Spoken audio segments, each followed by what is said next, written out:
ಯಾರಿಗಾದರೂ ನನ್ನನ್ನು ಹಿಂಬಾಲಿಸಲು ಮನಸ್ಸಿದ್ದರೆ ಅವನು ತನ್ನನ್ನೇ ತಾನೇ ಪರಿತ್ಯಜಿಸಿ ತನ್ನ ಶಿಲುಬೆಯನ್ನು ತಾನೇ ಹೊತ್ತುಕೊಂಡು ನನ್ನನ್ನು ಹಿಂಬಾಲಿಸಲಿ. ಮತ್ತಾಯನ ಶುಭ ಸಂದೇಶ 16ನೇ ಅಧ್ಯಾಯ 24ನೇ ವಚನ. ಪ್ರಭು ಕ್ರಿಸ್ತರು ತಮ್ಮ ಶಿಷ್ಯರಿಗೆ ಹೇಳಿದ ವಾಕ್ಯಗಳು ಇವು.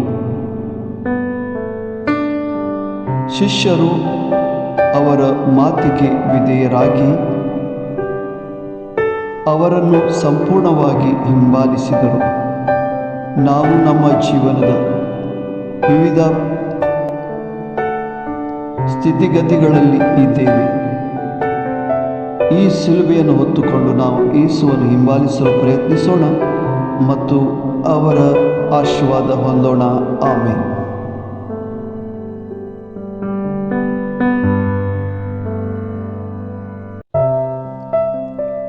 कोणाक जर म्हजो पाटलाव करूंक खोशी आसा तर आपणाकच तो इन्कार करून दी, आपलो कुरीस उखल घेवन दी आनी म्हज्या फाटल्यान येवन दी.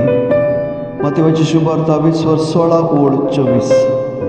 जेजून आपल्या शिसांक ही उतरां सांगली आनी ताणें संपूर्णपणे जेजूचो पाटलाव केलो. आमी आमच्या जिणेच्या विविध कश्टांचो कुरीस व्हांवून जेजूचो पाटलाव करूंक प्रयत्न करया आनी ताची आशीर्वादां जोडया. आमेन.